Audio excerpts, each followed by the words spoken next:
Hello there you guys, welcome to one of my videos.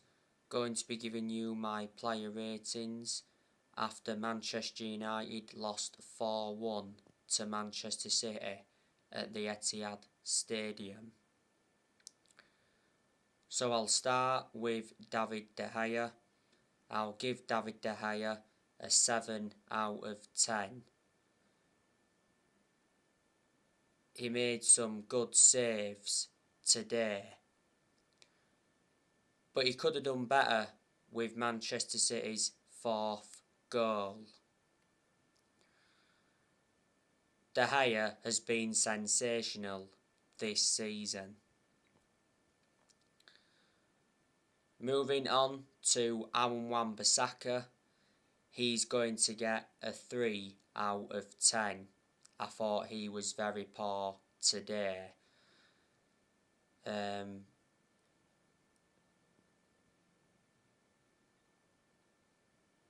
He was caught out of position too many times, and he was poor in possession. Amwan Basaka has played the last 3 or 4 games now. Even though he's not our first choice right back under Rangnick, Delor's our first choice right back under Rangnick. Moving on to Victor Lindelof, he's going to get a 4 out of 10. Defensively, he was poor, but he did play some nice passes in the game. Harry Maguire, he's going to get a 2 out of 10. Shocking again today, all over the place at the back, and Harry Maguire got a yellow card in the game for a reckless challenge on Kevin De Bruyne. Manchester United need to sell Harry Maguire in the summer because he's not good enough. Prior to the game against Manchester City, it said Harry Maguire has been upsetting his teammates in the dressing room. Manchester United players questioned Harry Maguire's place in the team. Earlier on this season, Rangnick said that Maguire will remain Man United's captain until the end of the season. Can't understand why he's still Manchester United's captain. Earlier on this season, a lot of Man United fans were demanding for the captaincy to be taken off Maguire. Manchester United overpaid for him. We paid £80 million for him. He's the most expensive centre-half in the world at the moment and the second most expensive signing at the club. He's been at Man United over 2 years now. Maguire's endured quite a few injuries as well since he became a Man United player. Moving on to Alex Telles, he's going to get a 4 out of 10. I thought he was poor today, but he did alright from set pieces. Obviously, Telles had to play today because Luke Shaw wasn't available. Moving on to Fred, I'm going to give Fred a 6 out of 10. I thought he did alright today. I thought he got forward well and he made some good runs, especially in the first half, and he had a good early chance. Moving on to Scott Mctominay, he's going to get a 4 out of 10, for he was very poor today.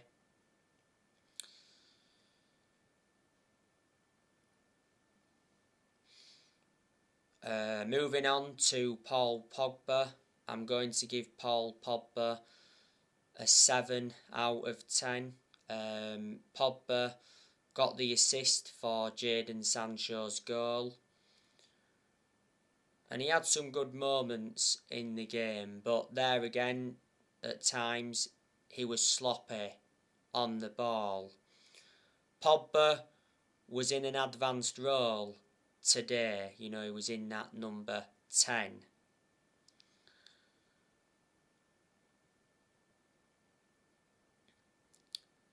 Moving on to Antoinette Alanga, I'm going to give him a 5 out of 10. I thought he put a decent performance out in the first half, but Alanga was poor in the second half. To be fair though, I think Alanga has done well since he broke into our first team squad. Don't forget, Alanga came off the bench and scored a late equaliser against Atletico Madrid in the last 16 of the Champions League first leg. He scored in the 4-2 win against Leeds. Revert back to earlier on this season, Alanga got racially abused on social media after he missed a decisive penalty against Middlesbrough in the Cup. Rangnick said that Antoinette Alanga was close to leaving Manchester United. Alanga's been part of the club for a long time. He came up our academy and that he's been a United player since the age of 12. He joined our academy at the age of 12 and he's now 19, so he's still young, and he's under contract with Man United until June 2026 as an option of a further year.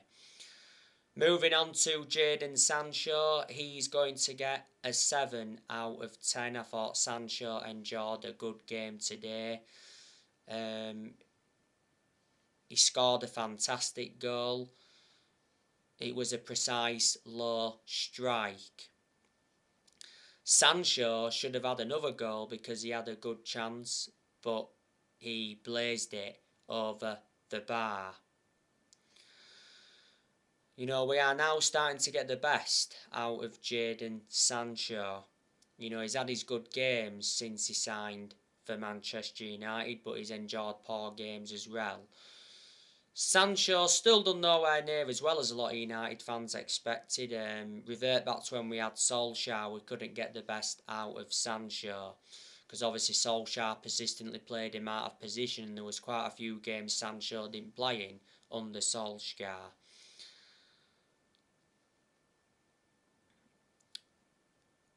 You get the best out of Sancho when he's playing on the right wing. Well, the right wing is his predominant position. He was, playing on the right today, wasn't he?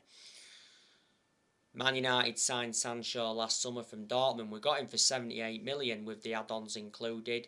We paid 73 million up front, and he's under contract with Man United until June 2026 as an option of a further year. Sancho did enjoy 4 good years with Borussia Dortmund before he signed for Man United. Moving on to Bruno Fernandez, he's going to get a 3 out of 10. I thought Bruno Fernandez was very poor today.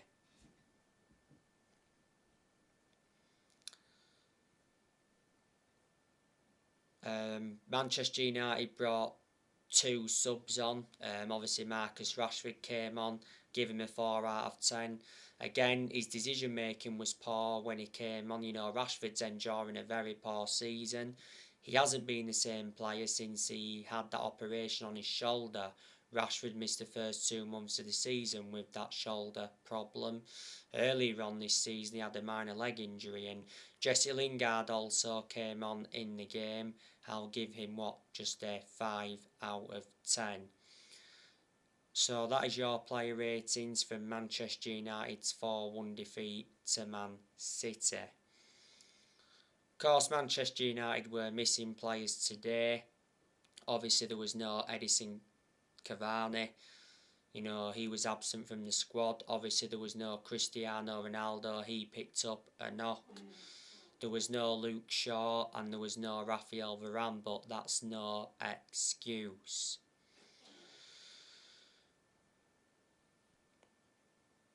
I thought today though, like I said on the match reaction, Manchester United were dominant in the first half. But Manchester United were very poor in the second half. You know, Manchester City were fantastic in that second half. Manchester City's goals came from Kevin De Bruyne. You know, he got 2 goals, did De Bruyne. You know, De Bruyne could have had more than 2 goals because he had some other chances where he didn't score. De Bruyne also got an assist in the game today. Like I said on the match reaction, De Bruyne is regarded as one of the best midfielders in the world.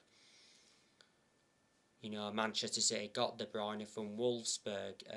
City got him in 2015, so he's been a Manchester City player for around 7 years now. And Riyad Mahrez, you know, he scored 2 goals for Manchester City.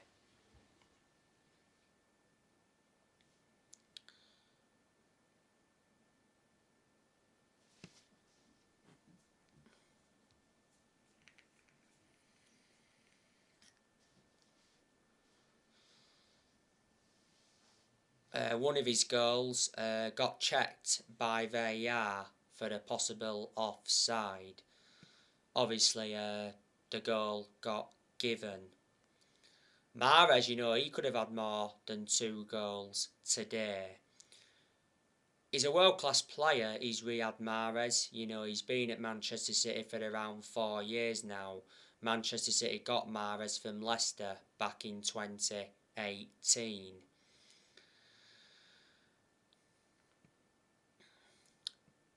And as you all know, Manchester United's goal came from Sancho.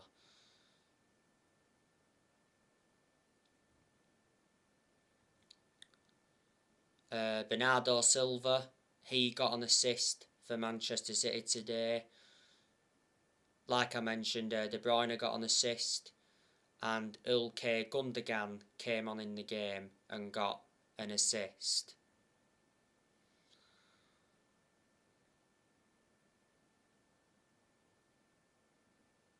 Manchester City are now 6 points clear of Liverpool after today's win.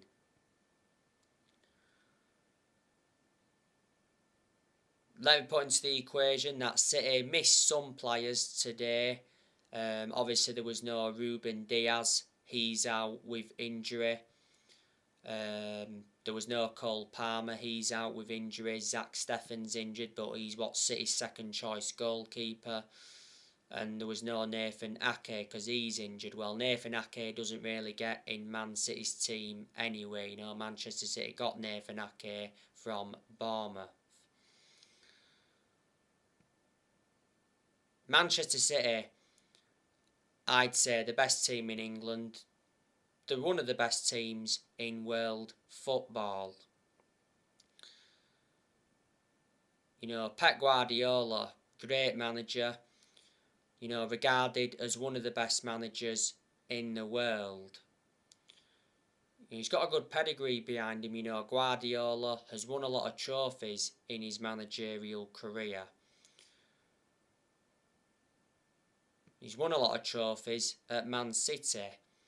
Obviously, last season won the Premier League. City have won 3 titles in the last 4 seasons. You know, if City win it this season, that will be 4 in the last 5. Last season, City won the Carabao Cup. Prior to Liverpool winning it this season, City won the Carabao Cup for the last 4 seasons in a row. A few years ago as well, City won the domestic treble. You know, that was a season City finished on 100 points. And last season as well, City got to the Champions League final, but they lost to Chelsea. The Champions League is the only trophy Manchester City have not won. They could win it this season. Before City, Guardiola obviously managed Bayern Munich and Barcelona. He almost won the Champions League when he was at Bayern Munich, and he won it when he was Barcelona manager.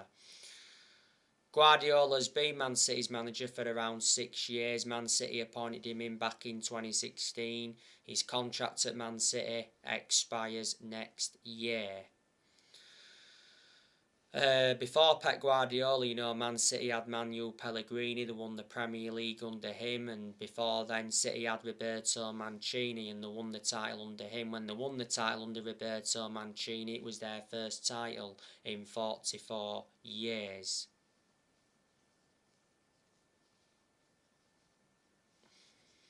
And City also won the FA Cup. under Roberto Mancini. Let me put into the equation that City have lost players, like I've mentioned. Aguero left Man City at the end of last season. He went to Barcelona on a free. City lost Ferran Torres back in January. Torres went to Barcelona. Barcelona have got quite a few players off Man City. Eric Garcia, he also went to Barcelona from Man City. Leroy Sané, he left Man City quite a few years ago. He went to Bayern Munich from Man City.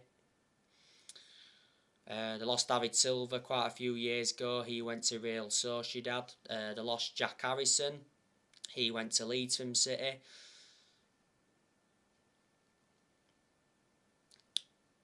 They lost Vincent Kompany quite a few years ago. When he left City, he went to become player manager at Anderlecht. They lost Otamendi. Otamendi was part of the deal of City getting Ruben Diaz, and City also lost Joe Hart. So there you go. But, a lot of money has been invested into that Manchester City team. And, you can say that City have bought their success. Pep Guardiola, he spent, over £1 billion in his managerial career, but more than half of that has been invested into that Manchester City team. So City have done the double over Manchester United this season, beat Man United 4-1 today and won at Old Trafford earlier on this season 2-0. That's obviously when we had Ole Gunnar Solskjaer. But Manchester United did win at the Etihad last season 2-0. I don't think we're going to get top four now. Top four is in serious doubt. We're not in the top four now. Arsenal beat Watford today 3-2, and they've got 2 or 3 games in hand over Man United.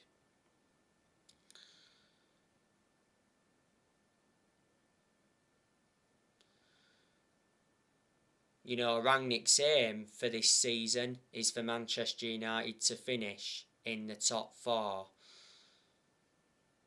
Even if we did finish in the top 4 this season, that wouldn't be a successful season. Look at the squad we've got and look at the amount of money we've spent since Ferguson. We should be winning the league or at least competing for it. We're nowhere near on City or Liverpool's level. Man United's only chance of a trophy this season is the Champions League, and I'm very sceptical we'll win that, so it's going to be another trophyless season for Manchester United. Manchester United have not won a trophy for 5 years. That's nowhere near good enough to our standards. As for Rangnick, he's totally blameless for the Derby defeat today. Well, I'd say he's been totally blameless for the poor performances. The players have had to take responsibility for those poor performances. Rangnick has now lost 3 games in all competitions as Manchester United's interim manager.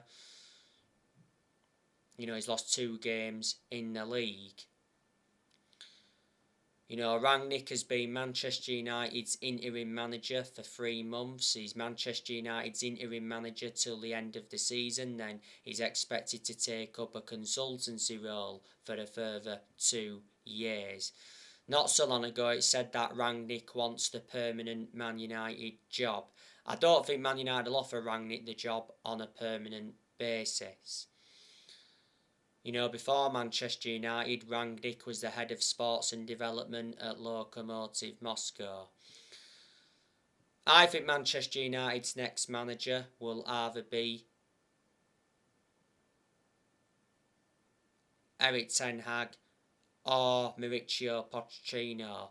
Now, there's been a lot of narratives coming out about Erik ten Hag, haven't they? It said, Erik ten Hag's chances of joining Man United are rising, and Romano's mentioned that Man United have started negotiations with Erik ten Hag.